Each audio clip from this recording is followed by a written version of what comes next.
This video is in memory of Kyle Decker, also known as Papa to his grandchildren, of which I happen to be the oldest. The passage of time has left many gaps here, so I will do my best to fill them in based on the information that I have available.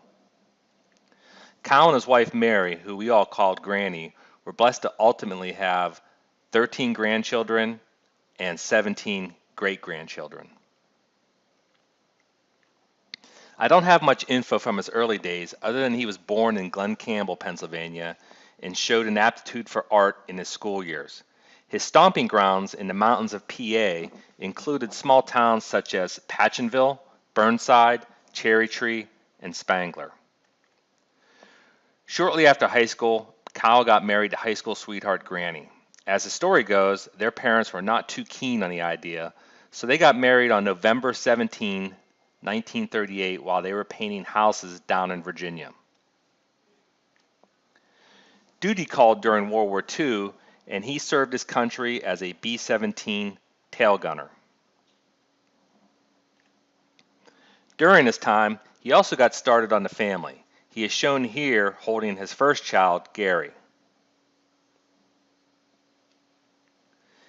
In 1953, he started working at the 911th Tactical Air Wing at the Pittsburgh Airport and moved the family to Imperial, PA.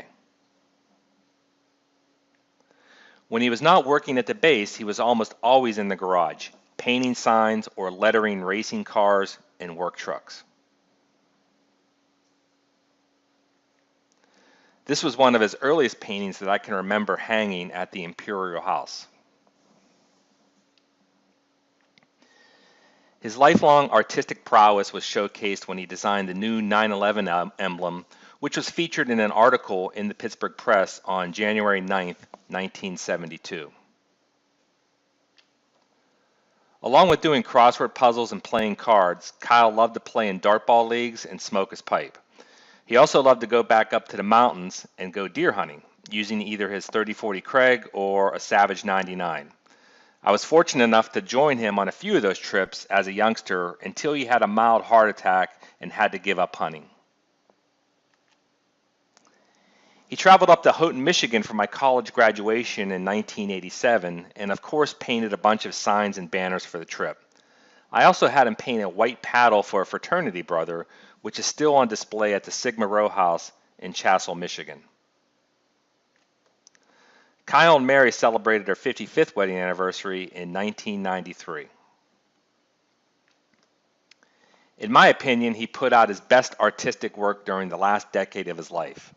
Even more amazing was that he did most of this with one arm after a debilitating stroke. This was my favorite painting that he made for Granny in 1992.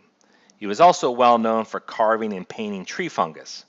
He donated a lot of his work to the church for charitable causes.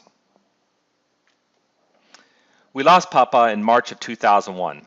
I took this picture of his garage work area right after he passed. He was active in his art right up to the end. This also shows examples of his other work on skillets, saws, and slates. Granny passed in 2015, and they are now buried together in Imperial, PA. I hope this video provided some perspective on the life of Kyle Decker. He touched many of us personally, and through his art, he was able to touch many others as well.